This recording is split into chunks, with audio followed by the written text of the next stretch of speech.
Hello guys, আজকে আমি আপনাদের লাইভে এনেছি অনেক দেশের কয়েন।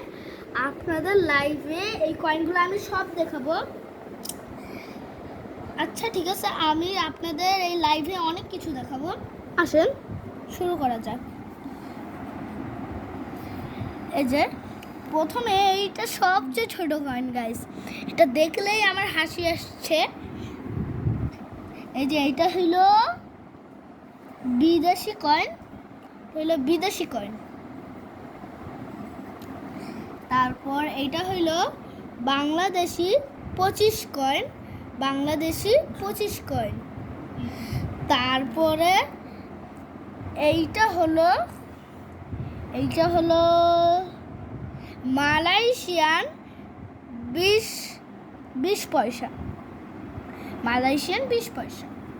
এটাও কিন্তু গাইস মালয়েশিয়ান 20 পয়সা, কিন্তু এইটা অনেক পুরনো। তারপর এইটা হলো ইন্দোনেশিয়ান 100 পয়সা। তারপর এইটা হলো ইন্ডিয়ান 5 পয়সা। তারপরে এইটা হলো ইন্ডিয়ান 10 পয়সা। এই যে 10 পয়সা, এটি কিন্তু অনেক পুরনো গাইস। তো আজকে এই লাইভটা এই পর্যন্ত। Bye bye.